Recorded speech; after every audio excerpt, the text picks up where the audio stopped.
Okay, we'll call our meeting to order. This meeting is televised, and I think we might be a minute early, but I believe everybody's ready to go. So, Minister, thank you very much for being here. Mr. Tupper, Ms. Kinney, Mr. Langlaw, thank you as well.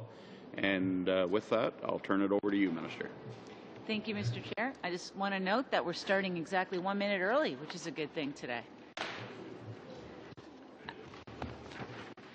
Monsieur le Président, Mr. Chair, honourable members of the committee.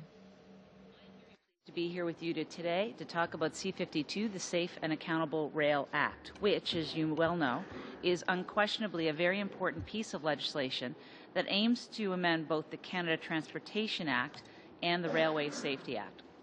So I'm first going to begin with the proposed amendments to the Canadian Transportation Act, or the CTA. The tragic Lac-Mégantic derailment has shown us that our liability and compensation regime for rail must be strengthened.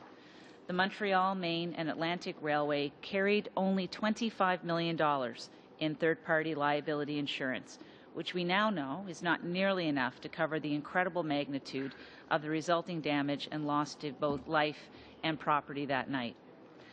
Dans le discours du TRAN de 2013, notre In the 2013 speech from the throne, our government committed to holding railways and shippers more accountable. Bill C-52 does that by ensuring that sufficient compensation will be available to pay for damages and to compensate victims in the event of a railway accident. Railways will be required to hold a mandatory level of insurance based on the type and volume of dangerous goods that they carry.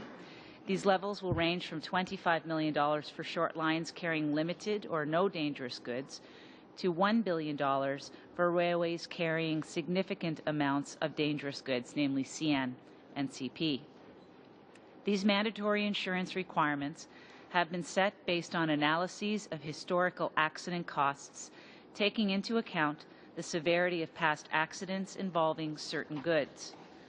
These requirements make certain that a railway's insurance directly reflects the risk associated with its operations. These insurance levels were determined to be adequate to cover the cost of the vast majority of potential accidents. And while a scenario of the magnitude of Lac-Mégantic is thankfully an extremely rare occurrence, we want to be certain that all costs in such a case would be covered. That is why a supplementary shipper-financed fund was created to provide compensation above the railway's insurance for accidents involving crude oil and any other goods added through regulation. In the event of a rail accident involving crude oil, railways will be held automatically liable without the need to prove fault or negligence up to their insurance level, and that will happen immediately. There will be certain defenses to this strict liability. A railway, for example, would not be held liable if the accident was a result of war, hostilities, or civil insurrection, such as a terrorist act, as these occurrences are outside of the railway's control. If an accident costs reached beyond the railway's mandatory insurance level, the supplementary fund covers the remaining damages. Now, for the supplementary fund, we have included a broad definition of crude oil in recognition of the serious damage that all crude can cause if released. Even less volatile crude can have a grave impact on the environment and result in very high remediation costs. The fund will be financed through a levy on shippers of $1.65 per ton of crude oil transported by federally regulated railways indexed to inflation. The aim is to capitalize the fund to $250 million. That's an amount that would provide substantial additional coverage for crude oil accidents above the insurance levels. Based on a reasonable projection of oil-by-rail traffic growth in the coming years, we have determined that with a $1.65 per ton levy, we would reach that target in approximately 5 years. That said, however, it is important to emphasize at this point that the $250 million capitalization is a target. It is not a cap. The bill allows the Minister of Transport to discontinue or reimpose the levy as necessary. It could be put in place indefinitely or for any specified time period. So this means that the levy could continue longer than 5 years should oil by rail traffic grow at lower than expected rates. It also means that the fund could be capitalized to a different amount should that be considered appropriate. And just to be clear, Mr. Chair, the fund will cover all costs above the railway's insurance and will not be capped. In the unlikely event that damages from an accident surpass both the railway's insurance level and the amount in the supplementary fund, the government's consolidated revenue fund will back up the fund, but then be repaid through the levy. En imposant des niveaux d'assurance aux compagnies. By creating mandatory insurance levels for railways and providing an additional pool of available funds, Bill C-52 makes certain that in the event of a rail accident, there will be sufficient resources to cover all damages. Derailment, and to address the recommendations in the Auditor General of Canada's Fall 2013 report. The proposed amendments to the RSA will further strengthen the oversight of federally regulated railways and Canada's railway safety regime in certain areas. These include the following: a new power for the Minister to order a company to take corrective measures should a company's implementation of its safety management system risk compromising safety. A new authority to regulate the sharing of information, of records and documents from one party to another other than the department. An example here, of course, is from a railway company to a municipality. Broader railway safety inspectors' powers to intervene in a more effective way with any person or entity, including companies, road authorities, and municipalities, to mitigate threats to safety. And a broader power for the Minister to require a railway to stop any activity that might constitute a risk to safe railway operations, or to follow any procedures, or to take any corrective measure specified.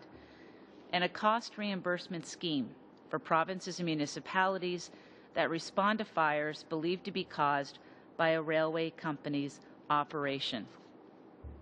Now, part of Transport Canada's prevention strategy has been to ensure the department has an effective oversight regime. This means both ensuring that industry is in compliance with the various regulations which govern them, and also responding to changes in the risk environment. Transport Canada continuously examines and monitors its resource levels to adjust and reallocate as needed to address emerging issues, trends, and higher risk issues. Now, I announced as part of the department's response to the Transportation Safety Board's report on Lac-Mégantic increased resources dedicated to the rail safety program. Rail safety had approximately 100 inspectors at the time of the Lac-Mégantic accident, and as of March 2015, Transport Canada employed 122 rail safety oversight personnel. Furthermore, I do want to assure the committee that the safety management systems are not self-regulation. They are far from it. Safety management systems complement a robust railway safety regulatory regime that includes requirements of the Railway Safety Act and the associated regulations, rules, and engineering standards. New Railway Safety Management Regulations 2015, which came into force on April 1st of this year, are more prescriptive than the 2001 regulations and really will further strengthen railway safety operations across Canada. Mr. Chair, I would be pleased to answer any questions that you may have, and this concludes my remarks. Thank you, Minister, and I don't have any questions for you, but I'm sure there's probably some around the table. Mr. Mai, 7 minutes. Merci, Monsieur le Président. Merci, Madame la Thank you, Mr. Chair, and thank you, Minister, and thank you to the witnesses for being here today as well. Minister, now concerning the accident fund, you mentioned $250 million. Could you tell us how you arrived at that amount of $250 million, and how long might it take, considering the current situation, before that $250 million is reached? Ask for the particulars of the specifics to be outlined by my colleague here, who is the, what is your title, Sean? You're the Assistant Deputy Minister for Policy? That's correct. Okay, I got it right, Mr. Sean, for policy. Policy want, that's what Mr. McGuinty calls you. I call you my friend who will now answer the question, please. Thank you, yes. It's actually fairly straightforward math. We looked at the volume of crude oil that is transported in the system. We looked at what's forecasted in the future. We basically identified $250 million as a reasonable sum to target in terms of capitalization of the initial fund. And we basically did the division based on the amount of crude we expected to be shipped against how we would get to $250 million, and it worked out to $1.65. Will it take to reach that $250 million? We're setting a target of 5 years. 5 years? OK. Est-ce qu'il y a possibilité... In the Lac-Mégantic case, what were your numbers concerning the disaster? We heard about $400 million. We heard about the Quebec government investing quite a lot of money in that. Could you tell us exactly what were the figures that you have in terms of the cost of the Lac-Mégantic disaster? As we continue the environmental cleanup. As you know, there's a process in place right now with respect to compensation for the victims. And that's before a specific level of court, and I believe that there has been settlement put in place. I don't know if my officials have any further information than what I have, but there are anecdotal numbers out there that are very high in terms of what it is. But remember, it's the first level of insurance starts. So in the case of CNCP, you start at $1 billion, then the $250 million, and then beyond. Une des inquiétudes et l'objectif, je pense, du projet de loi... One of the objectives of this bill seems to be to ensure that taxpayers don't have to foot the bill for cleanup. In the case of Lac-Mégantic, did you consider making those funds retroactive so that they might apply to the case of Lac-Mégantic, so that the taxpayers don't have to pay for the cleanup of that accident? That we would stand with the people of Lac-Mégantic and ensure that there were funds available for both the cleanup and for compensation. With respect to the development of this, the supplementary shipper fund is developed on a going forward basis. It is not a retroactive basis. Parfait. Thank you. In the bill, more specifically, Paragraph 1, we repealed the definition of fatigue science. And the definition is, it means a scientifically based, data-driven, and systematic method used to measure and manage human fatigue. And according to the notes that we had regarding the briefing for this bill, it was actually just a repeal because there was something limiting about the definition, or it was limiting during the development of the new SMS. Can you explain why was it limiting, and why not do science? Yeah. The definition of fatigue science restricted the ability to make regulations for SMS. So the proposal was to remove it completely and instead include criteria within which SMS regulation making authority could be used related to management of employee fatigue. Perhaps either of my colleagues, perhaps Lorraine, can give you some more granularity on it. So if I may, without getting into the legal details, Hélène can do that if required. But fundamentally, as we started to draft new and much more robust safety management system regulations, as the Minister mentioned, what we found when we tried to add requirements that added requirements, added specific elements of a normal fatigue management system, and we can list some of those 4 or 5 elements to you if you like, but those elements were not allowable under the way that the definition had been written. It was a good definition of science in fatigue management, but it was actually crafted with 3 very short elements, and those 3 short elements confined our ability to do more with fatigue management. So it was fundamentally that. I'll leave my time for Mr. Sullivan. Yeah, minute 45. Thank you, Mr. Chair. You stated, Madam Minister, that Lac-Mégantic is an extremely rare event, and yet since Lac-Mégantic there have been upwards of a dozen collisions in North America involving oil transported by rail, and in the result of the most recent in Gogama, Ontario, was that CN has voluntarily reduced its own speed 5 miles an hour slower than the speed that you have suggested they should run at.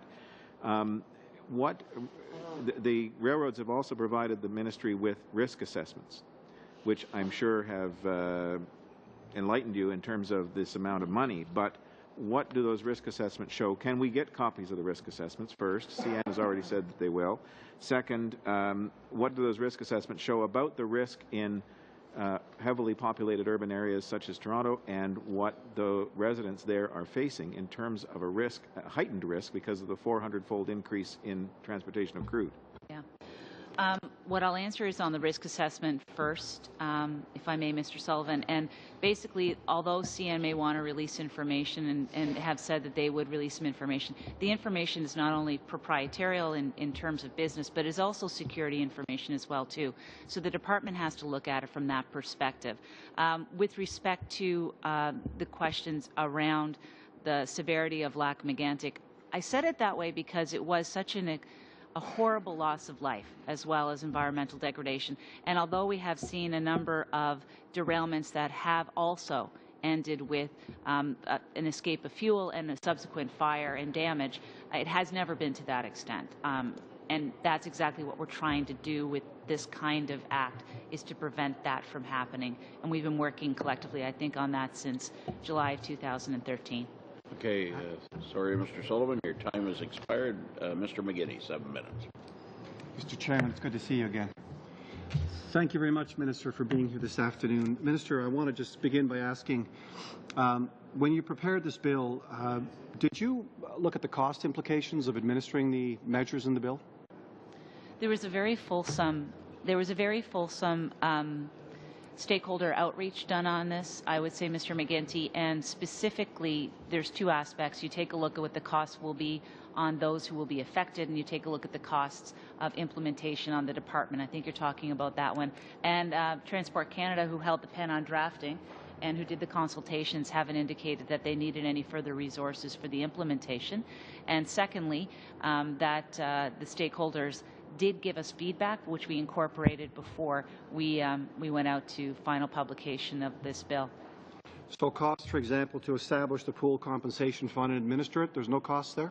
We already have the Shift Source Pollution Fund, Mr. McGinty, and we're able to actually put those 2 together. And we believe that that's going to be adequate in terms of resourcing. Resources for the Canadian Transportation Agency as they take on a new conflict resolution role? Canadian Transportation Agency, I guess I'll turn to either Sean or Lorraine on the funding of that. I don't have Yeah. Go ahead. So I think that's a good question, but I think one of the issues is the provision is a legislative authority to make a regulation. The scope and the extent of the regulation would affect, obviously, the scale of the work required. The frequency is, we would expect, quite low. We don't expect that this type of issue would come in front of the CTA very often. We did have a conversation with them, obviously, before this was drafted, but I think it is early to say over time what the implication will be. Okay, but so they do, on a regular basis, assess economic issues. And okay, so there may be costs. Correct? There may be costs involved with the CTA. It depends, Mr. McGinty, because maybe the CTA isn't dealing with grain issues with respect to the movement of grain by rail at the time, and it balances it out in terms of the work before it. I would also say, too, that Mr. Emerson is currently chairing a review of the Canadian Transportation Act for us and taking a look at the CTA itself as well.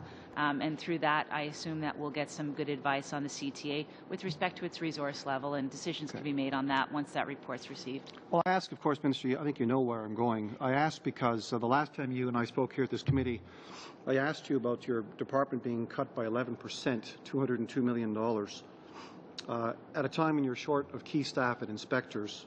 I have the budget speech here in front of me. I listened to it. In fact, I read every one of the 3,553 words.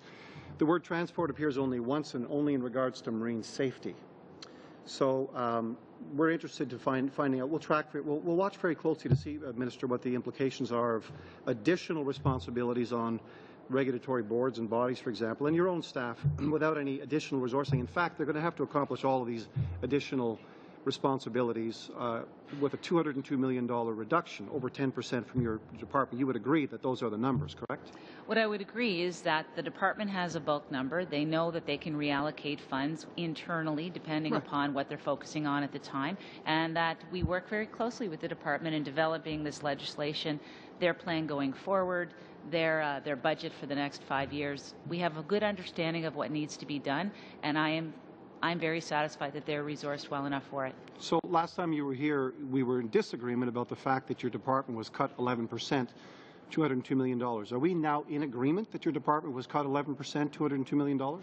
I didn't say that, Mr. McGuinty. What I said... Was it cut? The amount of money that has been requested by Transport Canada is the amount that they say that they need to do to carry out all of the projects and the priorities that they list in the RPP. So was your... And that was the number that they indicated. Like in last year's, though, as you know, through supplementary estimates, if something comes up along the way, there is always the ability to come back to Parliament and ask for a further appropriation. And that's what we've done in the past, deal with things that we I just want to confirm for Canadians watching, I have in front of me the Library of Parliament document prepared for this committee, in which they say in the 2015-16 estimates that Transport Canada was cut $202.4 million, 11%. Is that right or is that wrong? It's important in the context of the implementation of this bill. Wouldn't you agree? No, Mr. McGuinty, for the context of the implementation of the bill, that was taken into consideration in the department making the requests both in the main estimates and on their ongoing budgets for what they need to do. I'm satisfied that they know what they're asking for. So let me ask you again, Minister, just so we're perfectly clear. Was there an 11% cut at Transport Canada in these estimates? Mr. McGuinty, Transport Canada requests the amount of resources they need in order to be able to fulfill their projects and their priorities. They've indicated that's the amount they need, and that's the amount that we appropriated. So there was a cut? Transport Canada has indicated how much money that they need in order to carry out all of their services, Mr. McGuinty. Between one fiscal year and the other, in terms of estimates, was there a cut? They have looked at their priorities and their projects for this year, and they've determined this is the amount of money that they need. Minister, you run the department. I do. So was there a cut in your budgets? Please just answer the question. It's right here in black and white. I understand what you're saying, Mr. McGuinty, but the reality is that they set out what the projects and the priorities are for the department. I'm sure they do, and they do a good job of it. So was there a cut in terms of the funding? And they indicate how much money they need. So they have indicated they didn't need as much as they had so they indicated they needed 11% but they can less. Mr. Chair, can I finish the question? Yep. Mr. McGuinty, last time you crossed the line and I let you away with it. If you want her to answer the question, please let her answer the question. I'd be delighted. I've asked it 6 times in a row. Well, I think I've heard the answer. The proposal for 2015 and 2016 is the amount that they've put forward. If they find through the year that they need to ask for more money, they always have the ability to do that through supplementary estimates, and we have done so in the past. Right. So there has been a cut. Thank you, Minister. I appreciate that. I did not say there was any such thing, Mr. McGuinty. They're operating on the resource level they asked for. It's what they wanted. So what is the budget for this year, Minister?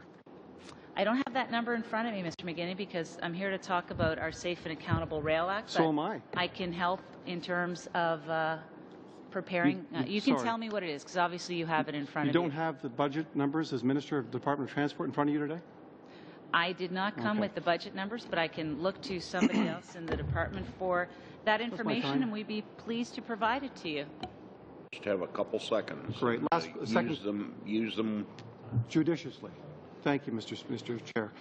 Minister, a key part of the railway safety regime is, of course, safe tank cars. I don't see the new highly anticipated regulations in this bill for these new cars. Why not? The companies who manufacture these cars are asking for these standards, and they've been asking for them to be announced immediately. Yes?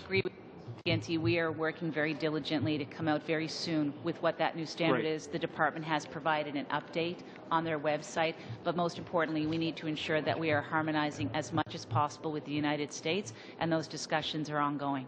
Okay, thank you, Mr. Watson. 7 minutes. Thank you, Mr. Chair. We are here to talk about Bill C-52, not last year's public accounts, certainly not tank cars, which are not about what's in C-52. So I will direct my questions, Minister, to the actual legislation in front of the committee. The first question, subsection 153.1 of Bill C-52 states that, and I quote, a railway company is not liable under subsection 152.7 sub 1 if it establishes that A, the railway accident resulted from an act of war, hostilities, civil war, or insurrection, or B, any other defense set out in the regulations applies, end quote. Minister, does this subsection also establish terrorism, including, for example, a lone terrorist attack, as a defense to the railway company's liability? Thank you very much. Mr. Chair, what I can tell the committee is that subsequent to tabling the bill and having the discussion, we of course have been meeting with industry and with insurance representatives as well too.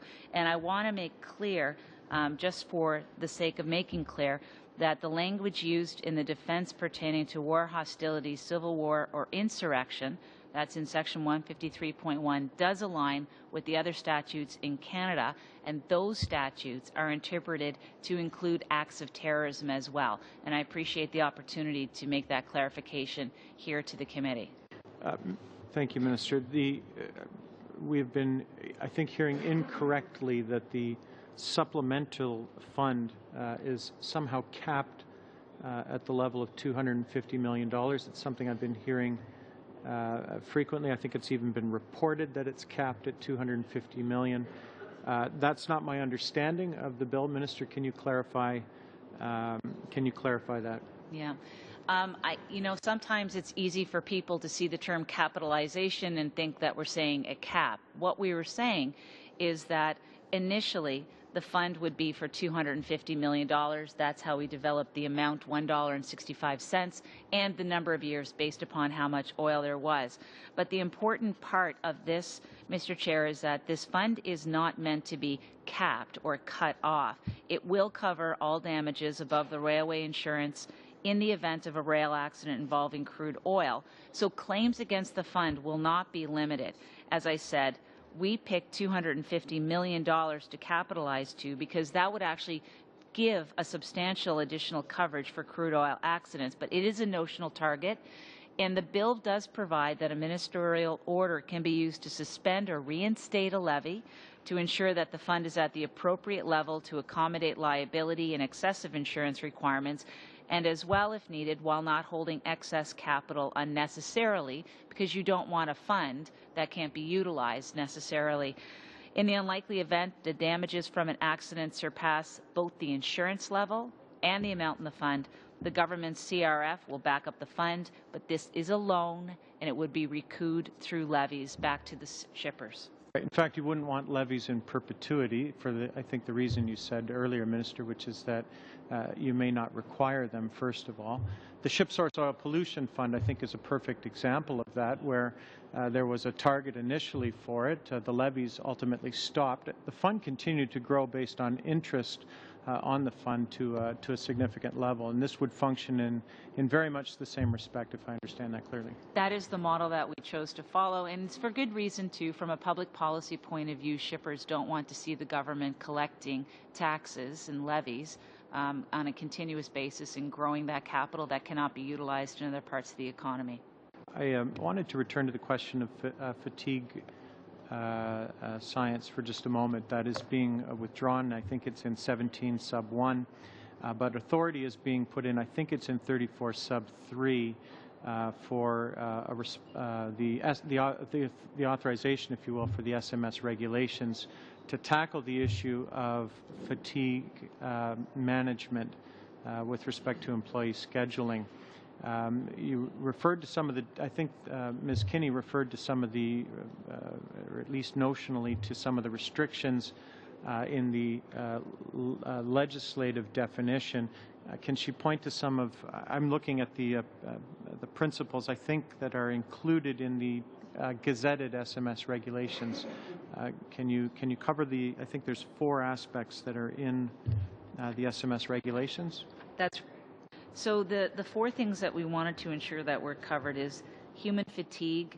The principles are as follows: that human fatigue is governed by physiology, that human alertness is affected by circadian rhythms, that human performance degrades in relation to hours of wakefulness and accumulated sleep debt, and that humans have baseline minimum physiological sleep needs. Those are important things that people have been asking for to be recognized. Companies, with respect to the operation of their rules, once the regulations are in place and they adopt or engraft these into their safety management systems, would have to schedule in a manner only that is consistent with those principles and shouldn't be violating those principles when it comes to scheduling. Is that fair? If I could phrase that slightly differently, they would need to take this into account in their safety management system. They would need to take it into account in their work-rest rules scheduling, and they would have to look at any risks created by how they address that issue, and then they would have to look at how they mitigate those risks. So it's a matter of taking those principles and turning them into specifics, which is a bit complex, but generally correct. Okay, so the regulatory route gives the flexibility needed to address it in a way that you couldn't draft regulations to address that. Exactly. Okay. Fair enough. Minister, the Class 1 railways are concerned they'll be exposed to additional risk from short lines operating on their track due to regulatory requirements to interswitch. Will railways be able to refuse to allow other railways onto their tracks to interswitch? How will you handle the issue of interswitching? So railways already have existing obligations with respect to interswitching, and those are not going to be affected by this bill. There is currently a risk that Class 1 railways may not want to provide short lines with access to their tracks, especially those with poor safety records, given their liability concerns. So this bill ensures that short lines have minimum insurance coverage, which actually helps mitigate that risk for them. Regulated interswitching ensures that shippers' goods are moved to market efficiently, but the question of whether a Class 1 railway can refuse access to a short line in the context of regulated interswitching has to be addressed by the CTA should that case arise. Okay, thank you, Mr. Watson. Your time has expired. Mr. Urdiga, 7 minutes. Well, thank you, Mr. Chair, and thank you, Minister, for being here today. Could you please clarify for the committee how the CRF backstop will function? Yeah. So in the unlikely event that insurance has been exhausted, that the Consolidated Shippers Fund has been exhausted as well, too, we would utilize the CRF as a backstop. But it's always going to be subject to terms and conditions that are established by the Minister of Finance. The way it would work is that a shipper levy would first repay that loan that is made from the Consolidated Revenue Fund to the shipper fund, and then that fund would be recapitalized through the levy as well, too.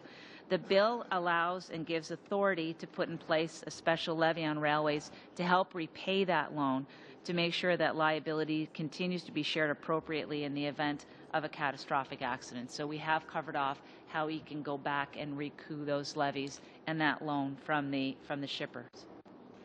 Thank you, Minister.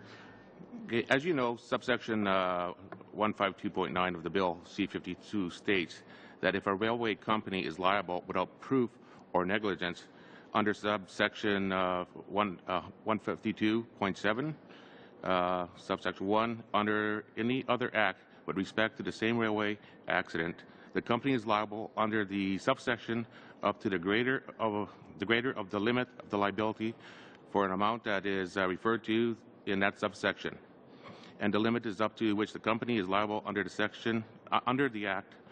Could you please elaborate on the intent of this clause and whether it will expose the railways to any additional risk? Again, this is one of the concerns that has been raised by industry and by insurers, and I appreciate the opportunity of the committee to discuss and clarify what the position is. So what I can tell the committee is that this is standard language that is in line with the modernized liability and compensation regime that has been put forward by pipelines in Bill C-46, as well as the regime for offshore oil and gas in Bill C-22, which recently received royal assent on February 26, 2015. Now, the purpose of the provision is to ensure that the strengthened regime for rail would not preclude any other regime, including future regimes, that set higher limits of liability from being applied to a railway accident. And that's a clarification that was sought by industry, and I'm pleased to be able to address it today. Thank you. Minister, could you please describe the consultation process your department undertook to ensure its stakeholders' feedback was considered in the drafting of this bill, and what did you hear from the stakeholders? It has been, we started this process in the speech from the throne, and we've always made it very well known that we were going to be going down this road. And so it has been a lengthy process, and there's been significant amount of consultation. So perhaps the people who do the consultation would be good to answer it. I don't know if you'd like to answer it, Mr. Tupper, or if you'd like Ms. Kinney to answer the question, whatever you like. I'm happy to. I mean, it was a fairly straightforward process. We had public meetings with stakeholders and interested parties, and we received written submissions as well. Fundamentally, I think we had a reasonably good response in the consultations, and most of the questions and concerns that were raised were points of clarification. And just as the minister just responded, that ability to kind of make sure people understood the details. But by and large, it was fairly straightforward, and it was fairly widespread. Thank you. How much time I have left? You have a little over 3 minutes. Okay, thank you. Minister, could you please elaborate on how the fund for railway accidents involving dangerous goods will be financed? Sure. As we indicated before, the objective of us reviewing first the liability and compensation regime was to make sure that we have polluter pay. I mean, that's where we started with this whole piece. And we also wanted to make sure that there be adequate resources available for potential victims or cleanup costs, and make sure that taxpayers were going to be protected in the event of an accident. But we had to make sure that it was a fair sharing. So it's not just railways that are involved. Shippers were to be involved as well, too. And that's how we ended up coming up with the bill before you and the insurance requirements. So on the first side, with respect to the railways, is determine the appropriate level of insurance, because as what happened in the case of Lac-Mégantic, there was only $25 million available. Review what are the appropriate levels of insurance, which was done. And secondly, take a look from the other side as well, too, a second source of compensation, which would be this fund for railway accidents involving designated goods. We've determined to start this with crude for various reasons, including the fact that it is an increasing source. But the initial focus is not just that. It's because we know exactly what happened in the Lac-Mégantic derailment, and we saw what the costs were associated with it. As crude's not the only product that could cause damage in the case of a rail accident, it is left open, and there is flexibility there to provide, by regulation, other dangerous goods in the future. The administration would require establishment of a body, but we've been doing that already, as I said, in the Shipper Finance Fund, the Ship Source Oil Pollution Fund under the Marine Liability Act, and there's a lot of similarities, and we've mirrored those responsibilities with regard to both fund management and accountability as well, too. So we're going to start with crude oil. Railways are going to be required to pay compensation to the limit of their insurance level without the need to prove fault or negligence, and also making sure that we take into consideration the things that are beyond their ability, and I've listed those already previously in a question. Regulatory authority is there as well to include other things other than crude oil with respect to the railway. To make sure that there's continuity, damages covered by the fund would mirror those for which railways would be held liable, all actual loss or damage. We indicated how we would go ahead and capitalize the fund, and we figured the best way to do that would be a per-ton levy. And it was, as Mr. Tupper pointed out, a straightforward exercise in determining what that level of levy would be. But we said that the shippers would be required to pay the levy to the railways, and then the railways would remit it to the government for a deposit in a special account as part of the CRF. And as we've gone through already, too, the fund will be the payer of last resorts, because most accidents will be covered by those mandatory insurance levels. There will be a few, God willing we won't have any accidents, but there may be a few that would end up tapping into the fund. And if that fund is depleted by that accident, then as we've discussed already, the CRF would be called upon as a backstop. So that's basically a longer version of what I said in the speech and what I've answered with respect to these questions in the past. We want to make sure that the fund is transparent in its management, so the administrator would report on the management of the fund to Parliament through the Minister of Transport, and that there would be provision for a special examination of the fund at least once every 5 years as well, too. Okay. So that's it in a nutshell. Okay, thanks very much, Minister. We now move to Mr. Sullivan, 5 minutes, and I understand I'll be splitting sharing your time with Thank Mr. you. Kelway. Thank you, Mr. Chair. The floor is yours. Madam Minister, you suggested that this bill will prevent accidents. I put it to you that I don't think the insurance portion will prevent accidents. Certainly, you know, it may cause railroads that are... I think we may both agree on that yeah, one. okay. In terms of preventing accidents, though, the recent collisions in Gogama and in the U.S. have indicated that the 1232 rail cars are not safe, or they don't contain the oil when they're involved in a collision at a speed that is lower than the speed you have set as the threshold for speeds in cities. And so, two things. I know the Transportation Dangerous Goods Division had a working group on containment. Have they come up with a speed that is safe for the 1232s through urban areas, and what is that speed? And CN has admitted there will always be accidents. Thank you for asking us to invite them. They were quite helpful, but they have said there will always be accidents. So we can't actually have zero accidents, is what they're saying. What we need to do is make sure the stuff is contained and it doesn't blow up. So 1232s aren't safe at 40. What speed are they safe at? I appreciate the desire to have a general discussion on a range of topics, but we're talking about the regulatory framework itself here, the Railway Safety Act, specifically in the Canada Transportation Act and the government's proposed changes to that. We're going to be doing clause by clause on that. I would certainly hope, maybe the member's signaling that he likes everything in the bill and doesn't want to make any changes to it, but I at least would expect the topics would be related to the legislative framework. We can always ask the minister to come back to have a general discussion about containment or rail speeds or any of a number of items. Well, with respect, and I assume my time is continuing. Paused. Yep. The minister herself was the one who said that Lac-Mégantic is an extremely rare occurrence. The minister herself said that this bill is to prevent accidents. And I'm asking about containment, which is how Lac-Mégantic happened, that it wasn't contained in an accident. So, It's not about the bill. I'll answer the question. I can help you on this. I'll answer the question. I appreciate the intervention of my colleague while I clarified my information. What I can tell the committee is this. The risk assessments process is not completed. We did receive them, but in the meantime, we are not accepting the rules that have been proposed, and as such, later on today, I will be issuing another emergency directive. It has to do with speed, and it is as follows. It's 40 miles per hour in localities where the census population is greater than 100,000. And that will be done later today. wasn't that always already the case? Okay. I thought that was already 40. It was 50. Sorry, if I can. Yeah, Maureen will help you on that.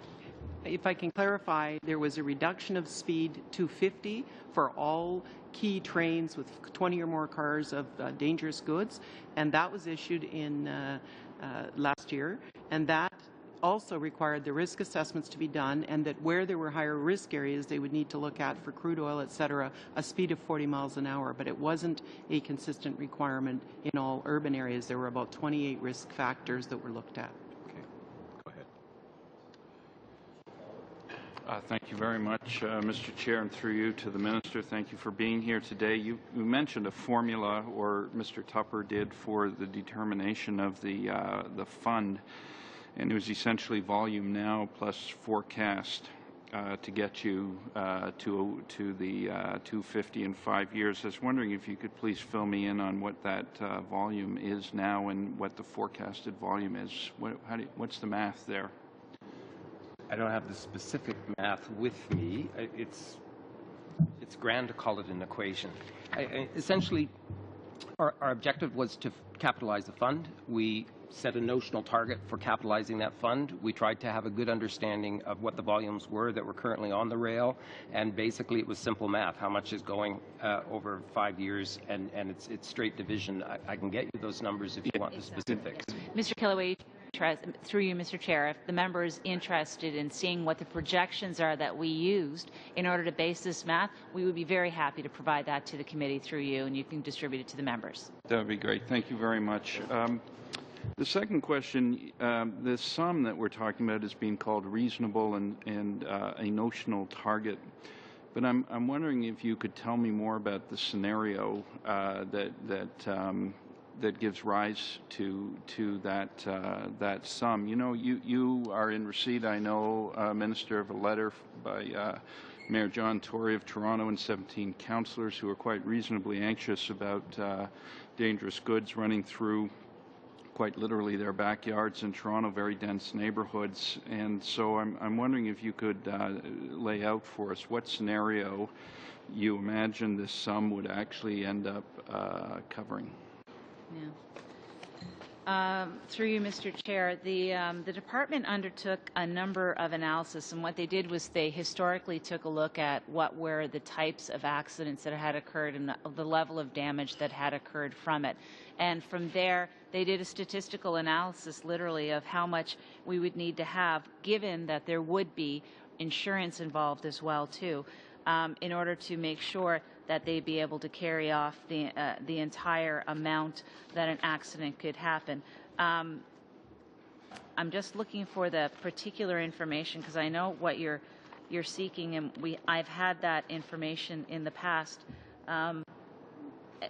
And Mr. Tupper has it right there, so perhaps you can speak to it there.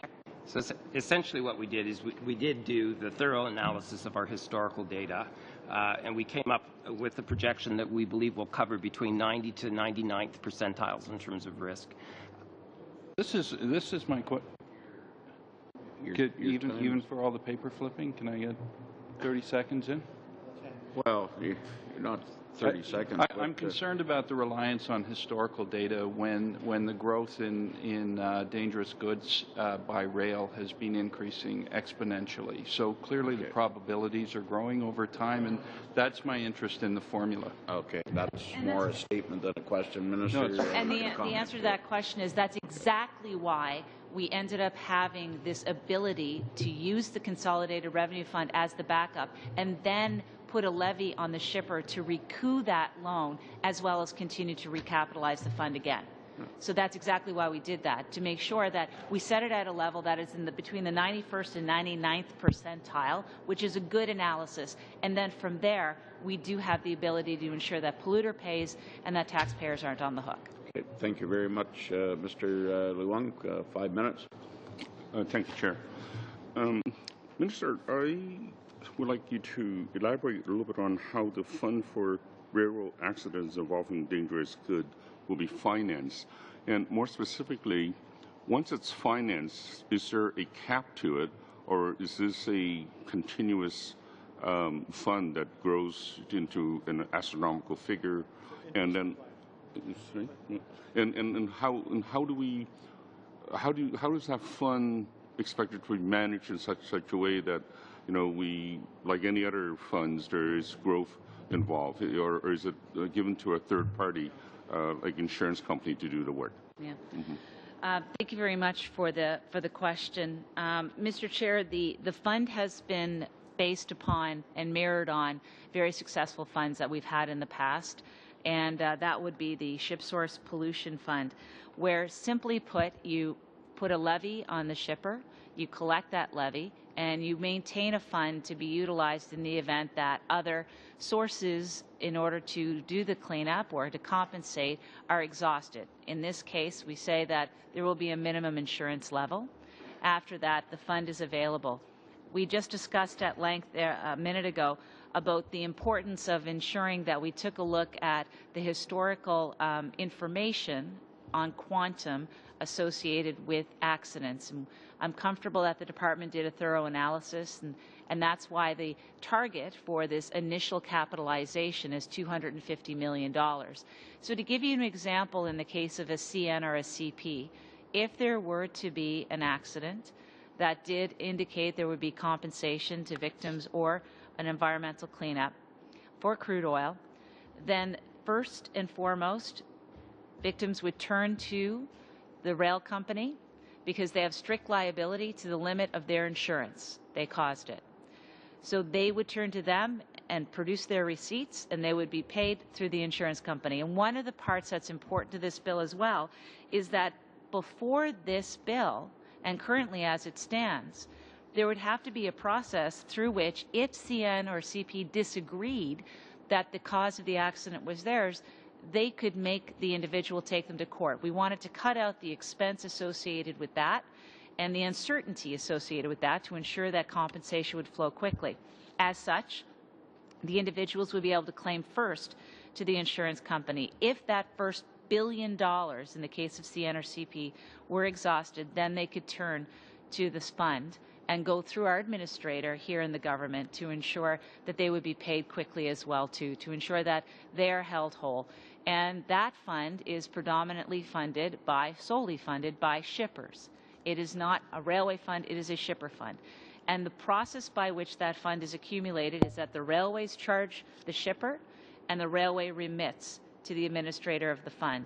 And that is held in a separate account as part of the Consolidated Revenue Fund. And that's the scheme that has worked in the past, and that's the scheme that we've put together. We have to abide by the Constitution, and we have to make sure we're doing things legally, and that's the best process in order to ensure that taxpayer isn't on the hook for cleanups, and that the polluter who caused it, either the rail or the shipper, because by nature these goods are dangerous to move, are adequately fulfilling their respective liabilities. Supplementary then. Have we, in the process of consultation, speak to the stakeholders, the railroad, the transporter, how this would impact on their costs and competitiveness of doing business in or transporting products in Canada, or United States? So with respect to the railways, because it's a pass-through fee, it's not going to be something that is going to affect the railway company. What I can say is that with respect to railway insurance levels, CN and CP already carry $1 billion. There are going to be some short line companies in the country that will have to significantly increase the amount of insurance that they're paying, and as a result, they're going to see their premiums go up. But we did have those conversations with the affected companies prior to, and they understand the importance of making sure that there's adequate insurance there in place, and we understand what the effect will be on their bottom lines.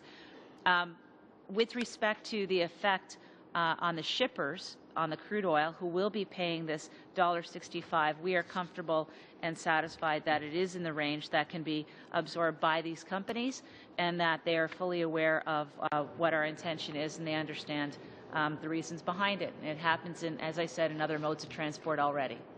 Okay, thank you. Your time has just expired.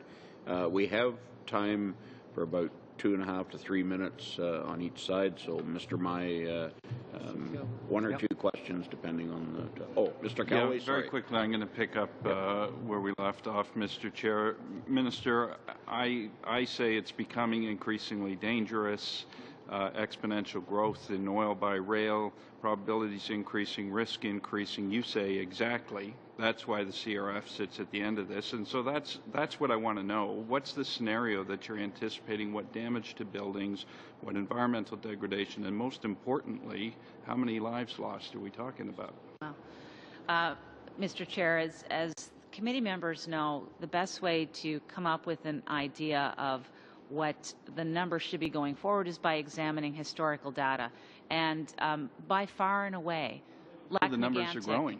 By far and away, Lac-Mégantic is the most serious of all the accidents that have happened with respect to the transportation of dangerous goods. Luckily. So you do keep that in mind as you're figuring out what the quantification is. Mr. Chair, the important part with this as well, too, is to make sure, though, that you balance it against the reasonableness of that happening again. Everything that we've done since July of 2013 is to prevent that from happening, prevent derailments from happening, mitigating should a derailment happen to ensure that the cleanup can be done quickly. And the third principle being that polluter pays. And that's been the focus for us since then. This is part of it. Part of it is the lowering of the speed, as we talked about in urban areas. Part of it, too, is developing the new tank car standard. Part of it is saying that you have to phase out the older legacy .111s, which we've done as well, too, and creating a schedule upon which everything has to be converted to the brand new car that's coming out soon. So it's a working progress, and we'll continue to work on it, and we continue to monitor. You had CN appear before you as witnesses. They gave good information.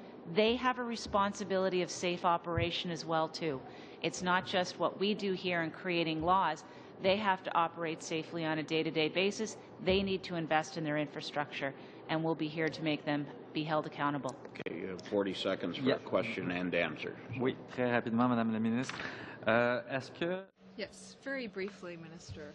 We know that there's a problem with resources provided to municipalities and first responders. We met with the Firemen's Association, and they told us that assistance from the government could really help in terms of training, in terms of resources. So did you consider taking part of the fund or perhaps some additional funding to help with that? It's a good question. One of the things that did come up in a number of conversations is those kinds of issues. And one of the things that the minister announced last spring was an emergency response task force. And the purpose of that was to bring together the broad community of people that are involved in this, from municipal firefighters to Aboriginal firefighter groups to the companies that respond to these spills on behalf of the shippers, etc. And there's about 35 members of that task force. It's been meeting on a monthly basis. It's developed a number of recommendations in response. It's developed new training curriculum that are nearly complete to be put out for recommendation to those to training to be able to improve the ability of firefighters to respond to and have the background to respond to oil pool fires, etc. So in terms of resources, that's something that hasn't been the key focus at this point, but certainly as the people work through what are the ways that we could improve the system as a set of jurisdictions and responsible authorities, those questions will come up. Okay, thank you, Mr. Watson. 2 minutes is all I can give you. Wow, thank you, Mr. Chair. And just briefly to the point of exponential growth, oil by rail last year was down, and we don't know yet what the impacts will be continued into 2015 with on both extraction and transport of oil due to low pricing of oil globally. Having said that, we are doing what we can to ensure that as the trend picks up at some point in the future, we have the best prevention and ultimately liability and compensation regime as well. To that point, I want to move to the minimum insurance level requirements. I believe that's Schedule 4, Clause 14. Comes into effect a year after the bill gains royal assent. What is the department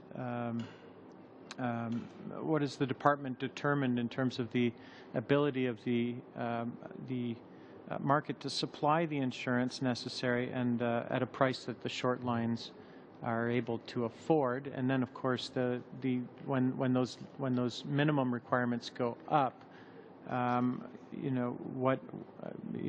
there plenty of room within the industry to continue or to sustain that growth, and what is the price effect on short line railroads? Okay. So very quickly, Mr. Chair, from what we understand in consultation, insurance companies set premium costs based upon the risk profile of each individual railway. So what we understand is railways will typically pay between $650,000 and $850,000 per year for $250 million in third-party liability insurance. For $100 million in insurance, it's approximately $200,000 per year. Now, we've heard from the short lines as well that they have concerns about their increase in operating costs because of the increases in their insurance premiums. $200,000 to $650,000 is a significant amount. So some financially vulnerable short lines will have more limited capacity to absorb these additional short costs. So to allow them to ramp up to that, we're going to adjust the new requirements so that those requirements would be phased in, as you pointed out. And we'll also get to see how the insurance market adjusts to these increases in demand. But, Mr. Speaker, if I may, this is very important. This is one of the big lessons we learned out of Lac-Mégantic, is that carrying $25 million when you're carrying crude oil is not enough insurance. And we took a stand in a speech from the throne, and we're following through on it. Okay. Thank you. We're pretty well out of time, but if there's anything that you want to add, Minister, at the end in 30 seconds, the floor I have no is yours. surprises for the committee. I'm not asking you to bring any other witnesses forward like I've done in the past, but I will mention, if I may, next week is Rail Safety Week. So if you do have something happening in your riding with respect to rail safety, Operation Lifesaver, or something with respect to municipalities, let us know, and we'd be happy to follow along on social media and make sure that we're publicizing the importance of rail safety. Okay. Well, thank you very much, Minister, and to the department staff. And if I could ask the Minister and the other witnesses to please vacate the table and the other witnesses for the second half to move in as quickly as possible. We're going to suspend for a couple minutes. Just one thing.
Back to order, and I'd like to excuse me, thank all of our witnesses for coming here today. I know there's quite a number of you from the Railway Association, and you're here as everybody's got a part in it, that an expert, I guess we should say. So I know, Mr. Bork, you're going to, I think, lead the discussion. So anyway, we'll turn it over to you. Thank you very much. I'm only going to lead the discussion to start with Mr. James Beardley from Marsh. As you wish. Thank you, Mr. Chairman, and thank you all for allowing us to speak today. My name is Jim Beardsley, and I'm the chairman of Marsh's Global Rail Practice. I'm here with Ms. Lois Gardner, Senior Vice President with Aon Global Risk Consulting. We represent the two largest rail insurance brokers in Canada. We appreciate the opportunity to offer our collective view on some of the potential ramifications in the railway insurance market if C-52 is passed into law in its current form. We believe that these potential ramifications could hinder the railways in their effort to comply with the bill and perhaps create unintended and negative repercussions in the delivery of these essential services that the railways provide for the Canadian economy and the wider economic benefits for all organizations in the supply chain. The general insurance market today is one where the insurance buyers are enjoying an abundant supply of insurance. However, it is important to note that the railroad liability is not a general insurance market, but a global specialty market. Specialty markets are more limited than the general market when it comes to the number of insurers available and the amount of insurance or capacity. In addition, due to varying appetites for risk among those same specialty insurers, capacity is not interchangeable throughout a program tower. Now, if you review the program tower graph that we had submitted before, as you can see, the insurers that write the risk at the top of the tower are usually different than the ones that write at the bottom or in the middle. The point is that the capacity, if it's lost from one part of the placement, there is no guarantee that their vacancies can be filled from the other existing insurers. In 2008, for the first time in Canada, the railways were able to construct a liability tower over $1 billion. Suggesting now that market disruption might jeopardize the ability for the most active railways through insurance to meet the $1 billion minimum limit that the bill requires. For short lines, this level of coverage is theoretically available. However, it would not be financially viable nor likely to be self-insured. Insurance underwriters manage their exposure through the use of familiar data that adds security to their underwriting process. A major concern is that in a fluid, cyclical market, some of the proposed wording in C-52 and some of the coverage extensions could create enough uncertainty in the underwriting community to undermine the railway's ability to comply with the bill. Lois? Uncertainty in insurance underwriting historically has manifested in reduced limits, coverage constraints, and increased pricing. Our wish today is to encourage the committee to reduce some of the underwriting uncertainty with clarifying amendments to the bill, which will assist in stabilizing available capacity. For example, the example of strict liability in lieu of at-fault or negligence-based liability as outlined in Section 152.8 is a major change that could be problematic for underwriters. While we understand that strict liability is a feature of the new legislation, it is unclear in the bill which involved railways would be subject to strict liability, as the term involved is not specifically described or defined in the bill. See Section 152.7. Underwriters in this market are likely to rate multiple companies that could be involved, while not physically involved in the goods movement causing the loss. Under the proposed strict liability wording, insurers might think they could be paying out far more limit than they might have paid under a fault-based regime. This change could create uncertainty and encourage insurers to pull back on capacity, protecting themselves from the unfamiliar. Similarly, the uses of phrases like any action or measures, all loss of non-use, instead of something like reasonably incurred, all referred to in Section 153, leaves an underwriter with a sense of limitlessness, which could be met with a similar overreaction. It is possible that this uncertainty could severely limit the capacity available in the rail insurance market that is global. Additionally, further clarity describing that the minimum limit also acts as a per-accident cap on liability as alluded to in Section 152.7 We feel that this will add to loss forecasting certainty for the underwriters. We also recommend clarifying the role of the approved self-insurance as noted in Section 92.1b as a potential substitute for third-party liability insurance. This feature adds flexibility to the railway's ability to comply with the bill. According to Section 94.2 of the bill, the agency shall suspend or cancel a certificate of fitness of a non-compliant railway. We would recommend substituting more flexible wording so that the agency might be able to make a decision that benefits all stakeholders. Substituting the word may versus shall could allow for greater flexibility as an example. Another concern is that we can imagine that stacking limits under strict liability might actually discourage cooperation among the railways, especially if they suspect that direct cause of a loss could be the responsibility of a railway not covered by the Act. The economy does depend on this inter-rail cooperation. In closing, we urge the committee to consider more clearly defining the bill's language in those areas noted and work to eliminate or minimize the wording that adds to underwriter uncertainty before final voting on the bill's passage. Thank you for your time, and we welcome your questions. But first, Mr. Robert Taylor of Canadian Pacific. Good afternoon, Mr. Chairman and committee members. My name is Robert Taylor, and I'm AVP North American Advocacy at CP. We operate a 22,000-kilometer network throughout Canada and the United States. In 2014, we moved over 2.7 million carloads of traffic. I am proud to say CP is the safest railway in North America.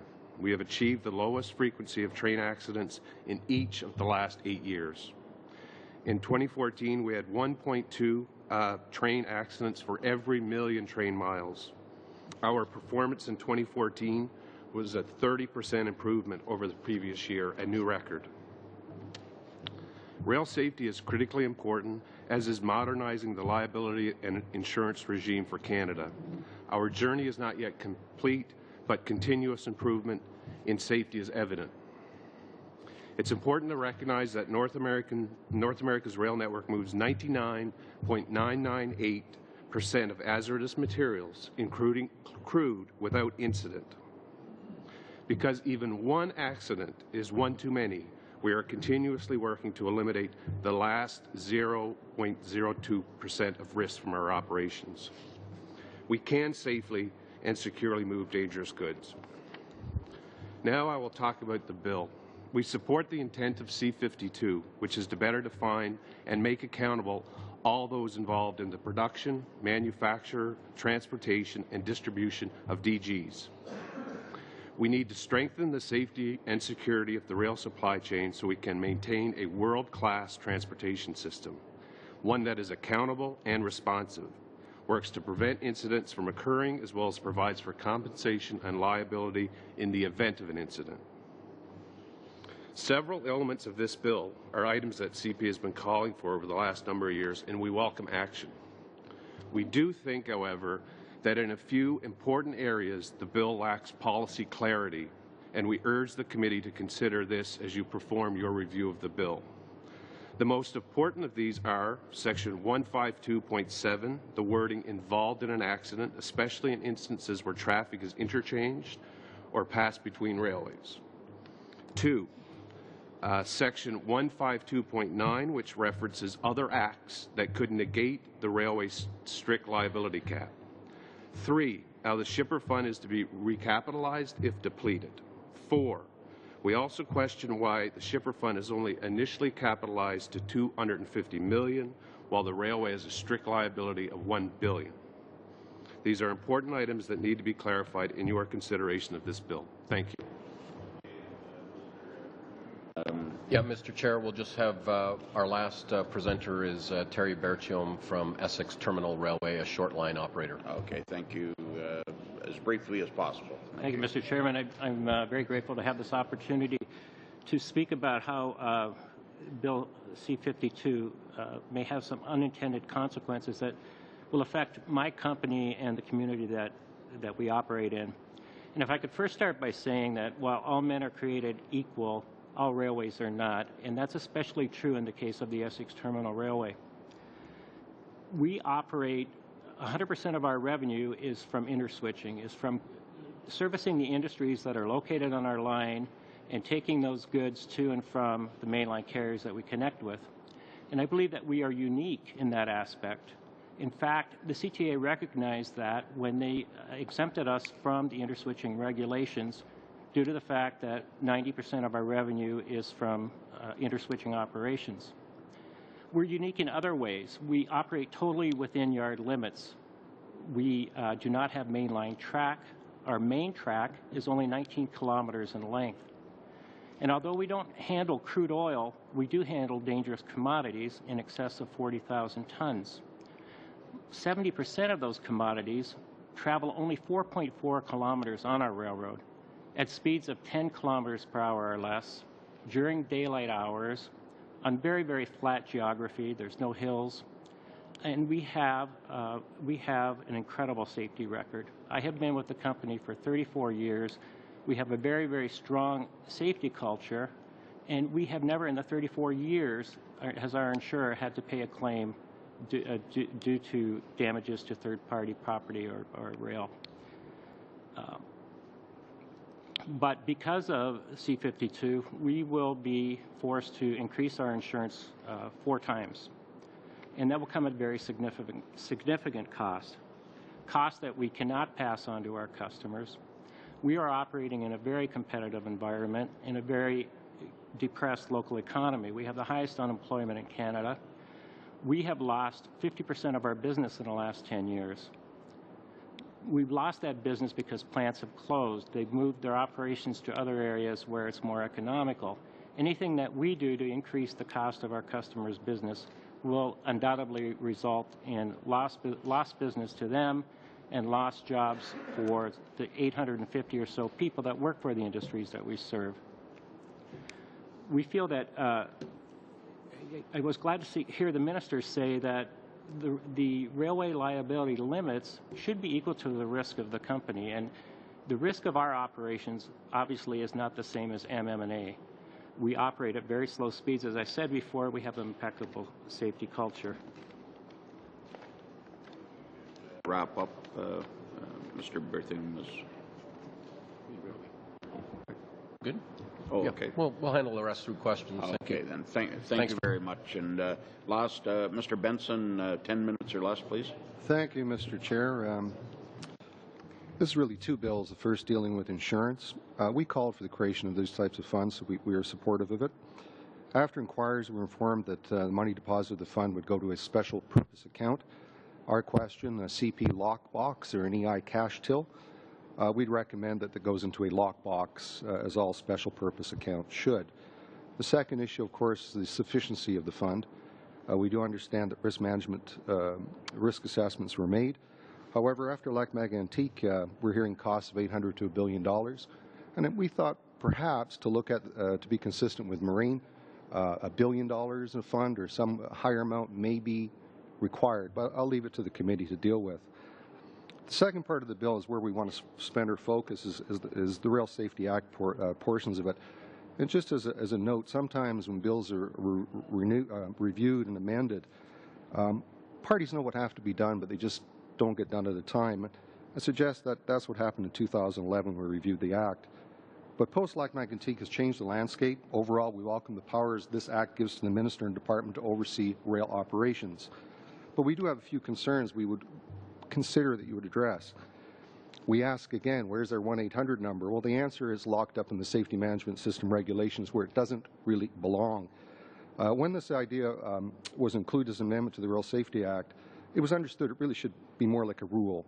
And that's why we're asking you to amend Section 18 of the Rail Safety Act to give the Minister the power to move forward with the implementation of an unpunitive internal reporting and confidential reporting to Transport Canada employees of contradictions of the Act, etc.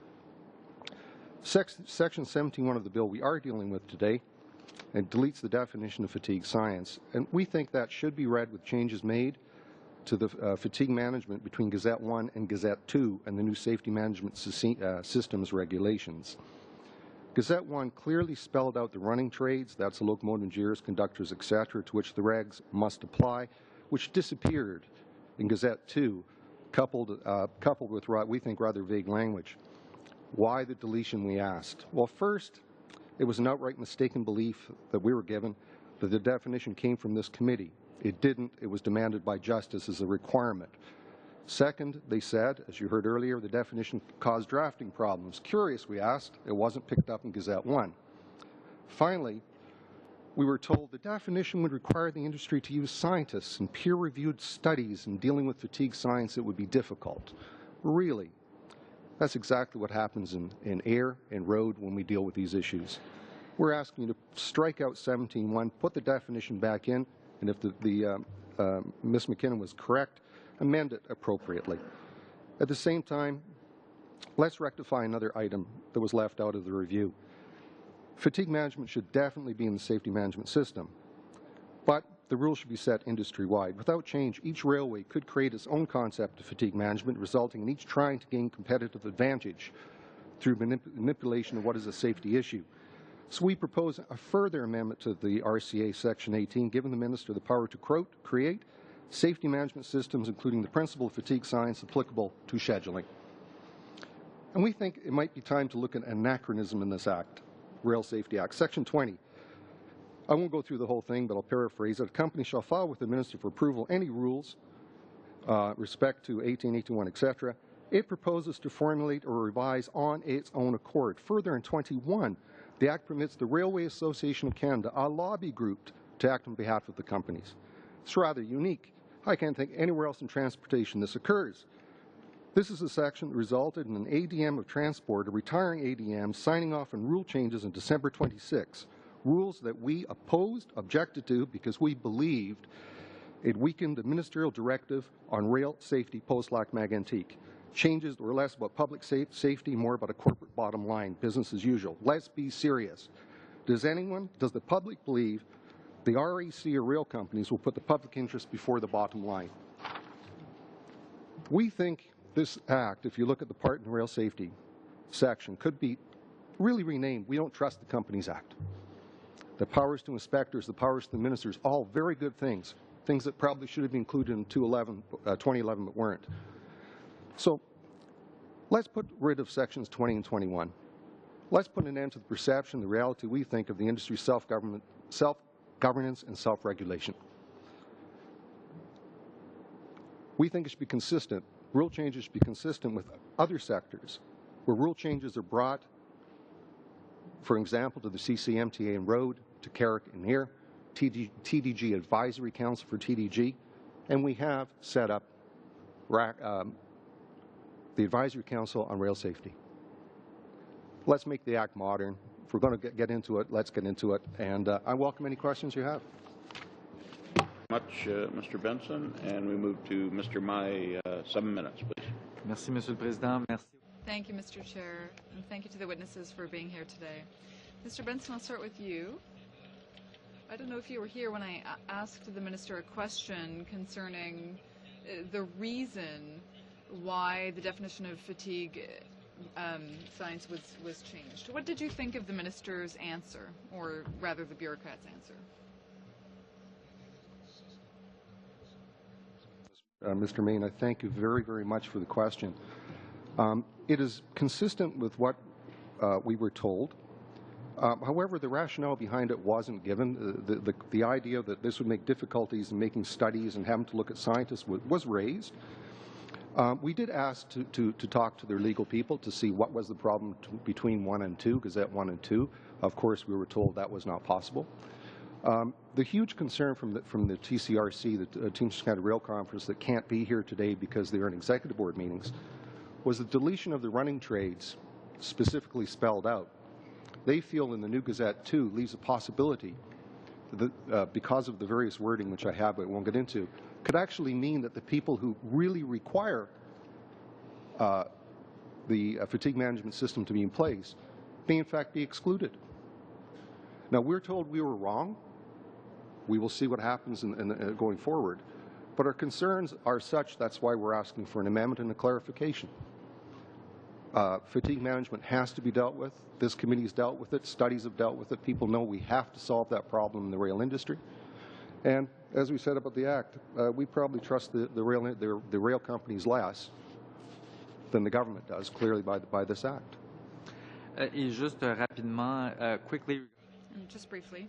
So I think you've mentioned that before. Can you tell us what has been done since you first raised the issue, and why it hasn't gone forward? Are you talking about fatigue management? No, the 1-800 number. Oh, the 1-800 number it was placed within the safety management system. So we have the absurdity in the language that says the company must have a non-punitive reporting system, and they must have this 1-800 number basically to the ministry. It makes no sense to have it within a safety management system. It should be something the minister does. Much time. Okay, perfect. Question à Monsieur Bertillon. A question for Mr. Bertillon. You talked about the impact that this might have on your company. What would you propose specifically? Is there something in the bill that could be changed so that we could better take into consideration the risks that your company takes, or the fact that your company has a lower risk level? Exempting us from this regulation just the way we've been exempted from the interswitching regulation in recognition of the very unique characteristics of our company. The fact that we don't operate on main lines, that we operate in very short distances at very, very slow speeds. Our maximum speed is 10 kilometers per hour. So for these reasons, I think there's justification to exempt us from these regulations, and we would continue with insurance limits of $25 million, which we have been carrying for many, many years, and for which there have been no claims at all, 0 claims. I've been there 34 years. We have had no claims paid by our insurers. And maybe a question to Mr. Borg. Do you know if there are other companies in the same situation, or is Mr. Bertillon's company very different? I think, yeah, it's precisely the point that his company is very different, but there are other consequences for other short line railways. I think the important point that was made was that not all short lines are created equal. They're all different, and for that reason, there are some unintended impacts that result from the legislation. So I'll give you one example. Say a short line takes out $25 million in insurance, which it's required to do because it typically doesn't move any crude or really any toxic inhalants, but might move the odd carload of diesel or something else. And but then one day it's asked to move a carload of crude oil. Under its common carrier obligation, it must move that one carload of crude, and it must go from $25 million in insurance to $100 million in insurance. And the profile of that company may be a very, very safe company operating on very flat land with an extremely good safety record, modern infrastructure, and so on, and yet it must purchase $75 million in additional insurance, or it has to violate its license and its common carrier obligation to say no to the customer. So these are the kinds of unintended consequences that I think warrant a little bit more nuanced language so that each short line railway can be examined on its own merits, and perhaps that's something that could be done by regulation, something that could be done by the agency, but clearly in stark terms it causes significant unintended consequences. Je pense que la réaction, par contre, I think that the reaction, or people's reaction to Lac Mégantic was that, I mean, they saw this company that didn't have enough insurance, so they were concerned. I certainly understand Mr. Bertillon's concerns about his companies, and I think that there may be impacts on other small companies or short-line railways. Perhaps if you have concrete proposals about changes that could be made, you could submit them to the committee so that we could study them. Mr. Benson, regarding I think you mentioned Section 21, where the Railway Association can actually come up and make recommendations, or actually suggest change law. what is your position? Is it because it's only allowing one group to propose changes, or if the bill was amended to allow all part of the industry to make proposed changes, would it be satisfactory? I hadn't thought of it that way. I'd prefer to eliminate it entirely. In other areas of transportation in the committees, everybody has an opportunity to bring it to the committee. I just think it's improper to go for one group to, or any group to really to go directly to the minister. And the frustration I have dealing with transport, quite often the response is, well, we'll just call over to the RAC and ask them to write a rule. This is absolute silliness in the modern world. Companies' bottom line is to make money. The government's job is the peace, order, and good government. That mixes the two. It says it assumes that somehow a company is going to have the best interest of the Canadian public. That's your job. This is these people's job. Eliminate it, or if not, if you like it, add it on and say Teamsters Canada can do the same. I'm sure that'll fly. Okay. Thank you, Mr. McGinney. 7 minutes. Thanks, Mr. Chair. I have to say, Mr. Chair, the minister was here an hour ago or less, and she, I think, repeated 3 times that there was extensive stakeholder outreach on this bill, and it's really hard to square her claim there's extensive stakeholder outreach when we have senior Labour, a large railway company represented, the insurance sector, a short line railway, the Railway Association of Canada, all saying there are serious problems with this bill. So I'm not sure where the minister was consulting or who she was consulting with, but it's a little bit rich to come to this committee now, Mr. Chair, when we have very few meetings scheduled to deal with this bill, and hear of the depth of concern in this bill. And I think it's what it's telling us is this thing was cobbled together on an urgent basis, pre-election, post-budget, even though there was an 11% cut to the department, $202 million, and they've come here and they brought this bill to the committee now, speeding it through, and we have the industry sector telling us with Labour there are serious flaws in this bill. Each and every one of you said there are unintended consequences, there are distributive effects, it's about reducing underwriting uncertainty. It went on and on and on. So maybe I can ask, were any of you consulted on this bill? Did any of you sit down with the drafters inside Transport Canada and actually get asked what your core concerns were before this was cobbled together? Mr. Benson, very quickly, just down the line. As far as I know, not at all. Mr. Taylor? There was a consultation process which Transport Canada led, which we provide written comments to. Obviously, we don't sit down with drafters of legislation, and I think our concerns relate to some of the drafting, but we did provide written input into the department in terms of modernizing this regime. So you raised the question of $250 million, for example, as quantum. Did you get an answer to that? That was one item we would have. Did you get an answer? We got an answer when we saw the legislation. Oh, I see. Okay. Mr. Beersley? Marsh Canada was consulted by CTA when I guess at some early point in the process, but prior to the drafting of any draft legislation. So part of my question to them with regard to some of the concerns that we've raised today, the answer that I got was that was not made available to them. They were talking about the overall insurance market today, which I alluded to earlier, is really quite robust. What we're trying to do is really offer up some recommendations to make sure that the bill, when passed, is going to be sustainable from an insurance standpoint, and even looking at all of the what-if situations that could come down the pike. Yeah, it's unfortunate having to do it here now.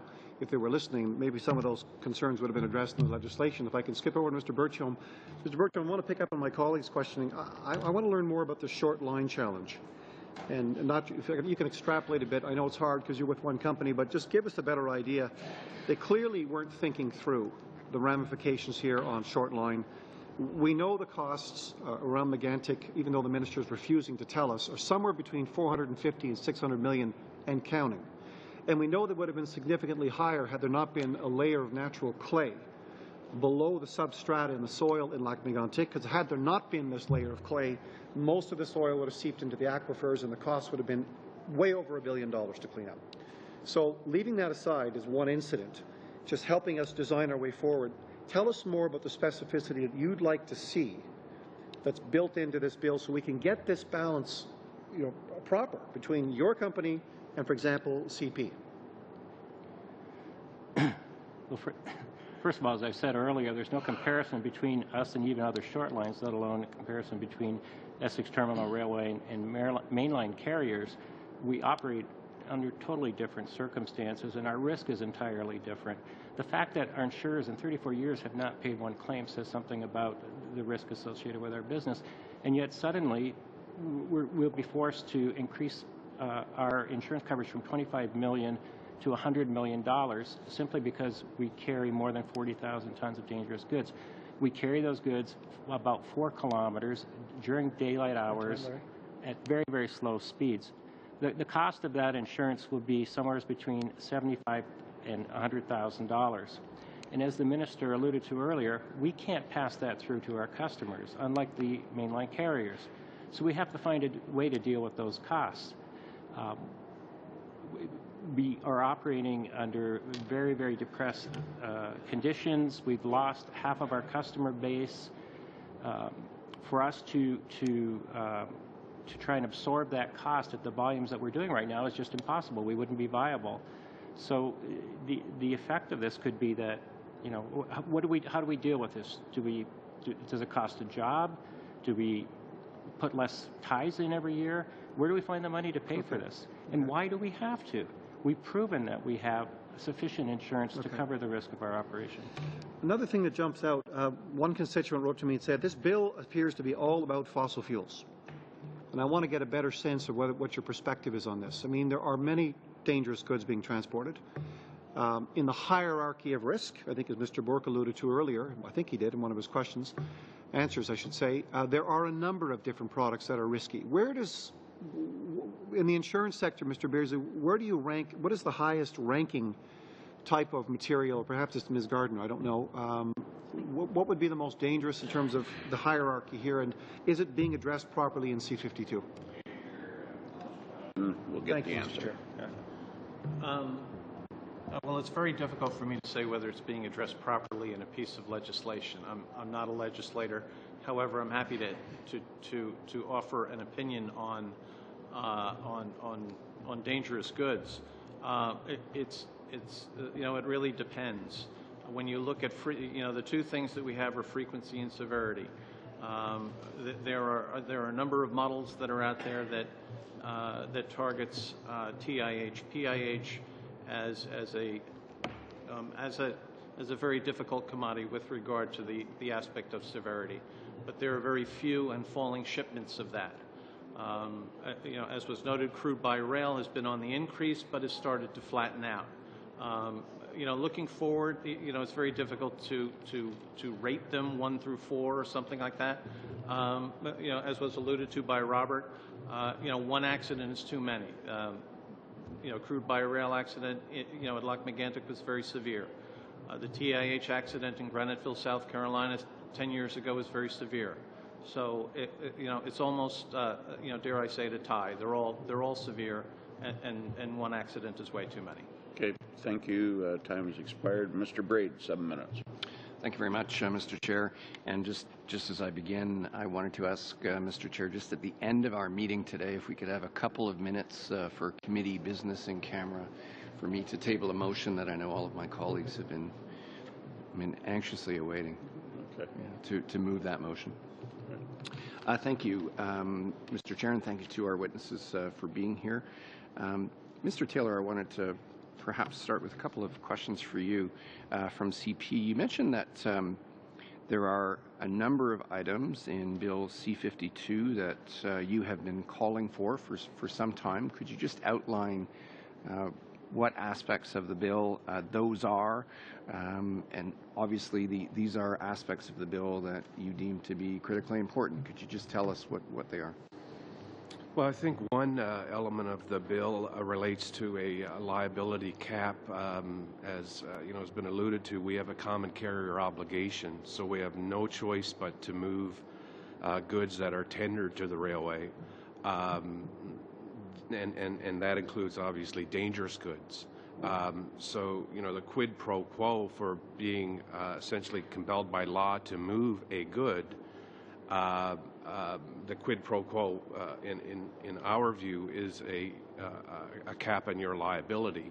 You shouldn't be forced as a company to move a good which could actually bankrupt your company. You know, I think the bill, the intent of the bill and the intent of these regimes is also to trade off strict liability with a liability cap. Because, you know, a strict liability, we automatically pay out, or our insurers automatically pay out, which obviously compensates damaged parties, and for that you have a cap on your liability. So this is something that we've been talking about as a company for quite a while.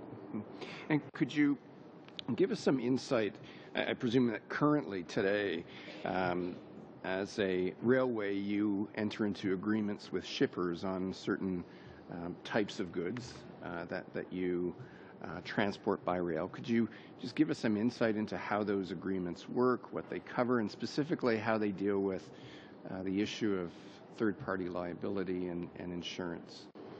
Well, that's a very, very good question. So shippers have a number of recourses under law. One of those is final offer arbitration. So we have been focused on liability in our negotiations, and in a number of cases, these contracts have been brought forward for final offer arbitration, which is a very blunt instrument where an arbitrator looks at your offer or the other offer and often makes a determination on price without any consideration of the other clauses. And you know, one of those clauses would relate to liability, and we are trying through those clauses to incent shippers of dangerous goods to in terms of the means of containment, the tank car, to ensure that they're moved as safely as possible. Jean's an expert. I don't know if you wanted to pick up on that. No, I think you've explained it well. The only addition that I would provide is that this goes even beyond just the limitation of liability that you could have on the goods themselves. If you damage the goods, you can have an agreement with your shipper that here's how we're going to share the risk. But this is third-party risk. It's a risk of, for example, in Lac-Mégantic, the victims, and it's the environment and all that. That typically would not be part of your shipper relationship. It would be a liability-based or a fault-based regime that we would have. This establishes a strict liability. You cannot say I'm not paying because I'm not at fault. You pay, and you do have a recourse. The bill provides a recourse against third parties who may have been involved. But we always use the example of, let's assume that there's a truck, for example, that hits your railroad at a crossing, and it causes, let's assume, a dramatic accident. Well, we can sue the truck company, but chances are they won't have $1 billion of insurance. So that's a difference. It's a major difference. We are the first ones against whom they will turn to for compensation. We're okay with that. We can accept that. But there has to be some other, like the cap. We want to make sure that this is a solid cap. It's $2 billion, or it's $1 billion. It's not more than a billion. But we think that the word involved, for example, or the fact that there's stacking. For example, if we're operating on CN and we have an accident of $1 billion, fine, we're stuck with it. But if we happen to have the same accident operating on CP with the same causes, all of a sudden the cap becomes $2 billion because both companies' limitation is involved.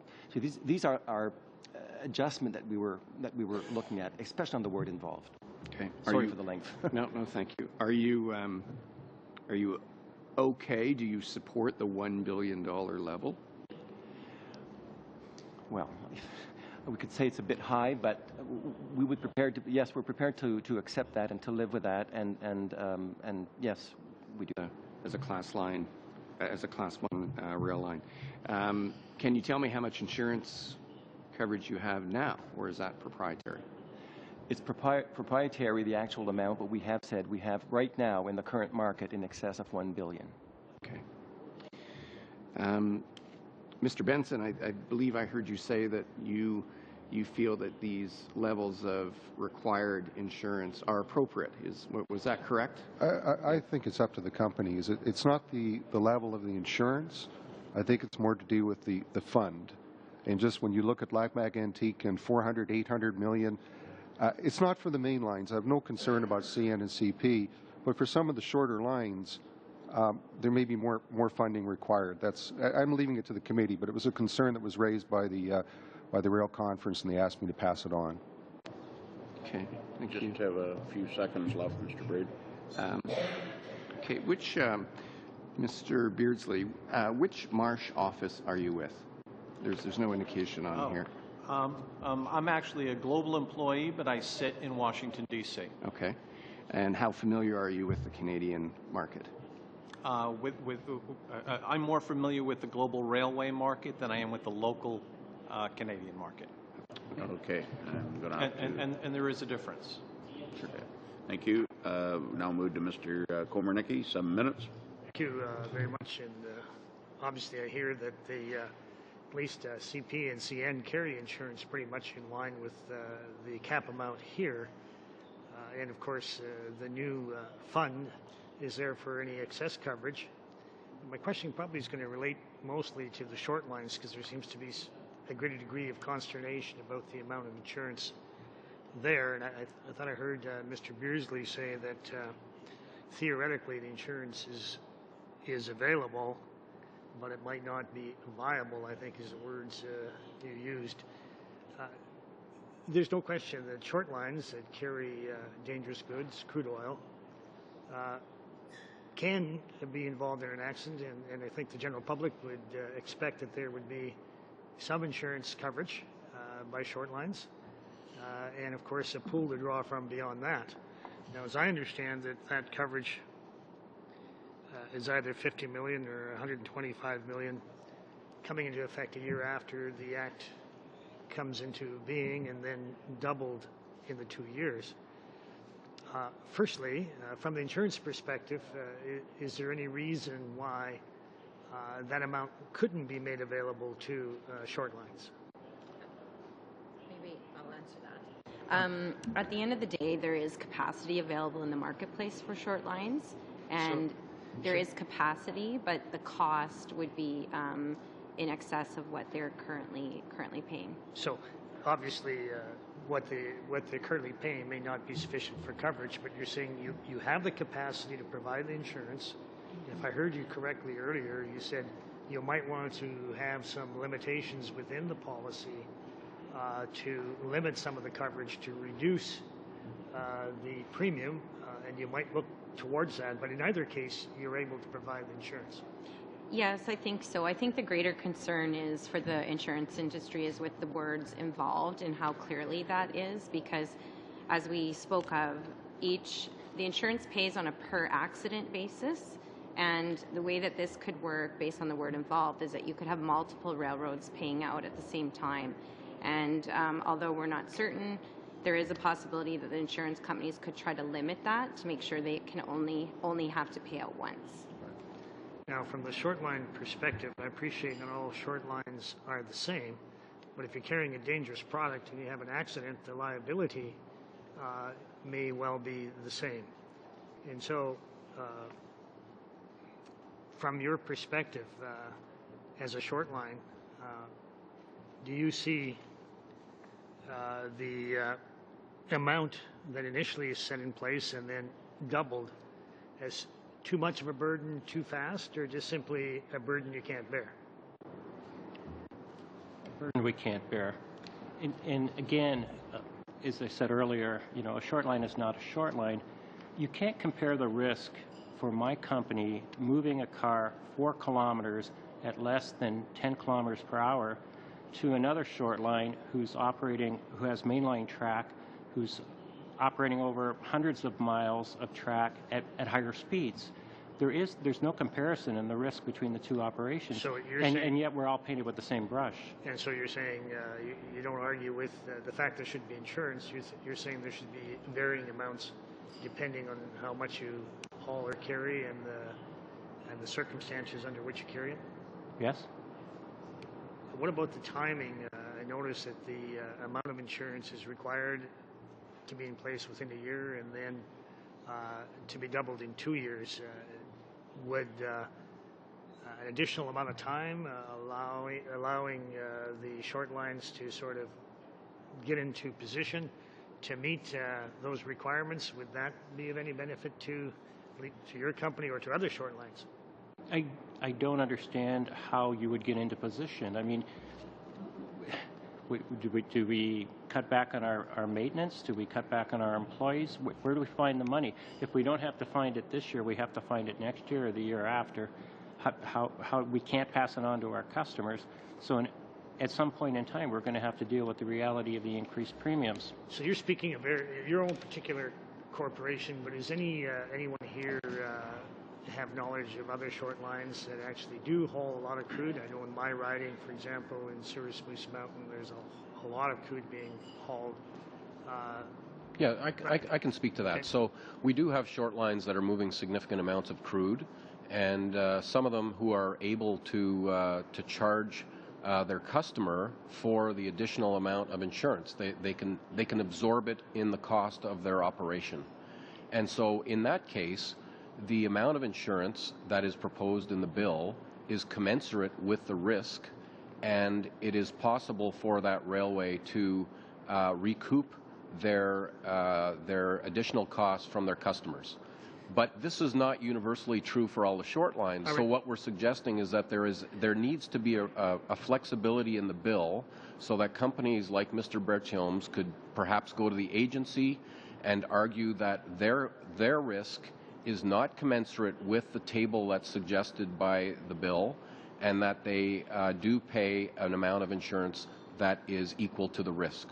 So what percentage of short lines would you say are in the category that are in the Souris Moose Mountain category, where they actually haul a significant amount of crude, to the one that's mentioned?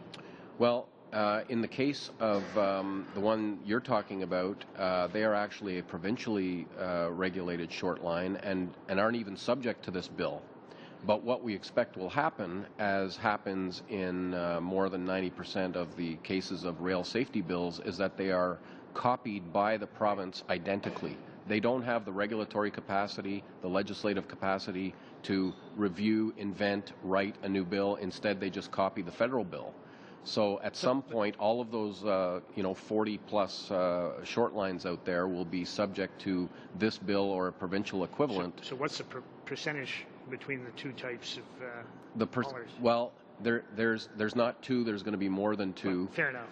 The categories. And I would suggest to you that there's probably 30, 40, 50% even of railways that when you look at this particular regime, you will decide, any reasonable person would see that the risk is not commensurate with the amount of insurance that they will be forced to pay. Okay, and where the risk is commensurate with the amount of insurance they're proposed to pay, in that case, have you any knowledge in terms of whether the 2 years coming from the minimum to the maximum amount an issue, or is it not? I'm glad you asked that question, because my view is that I don't think it's going to help much, even though I recognize that it was there to help.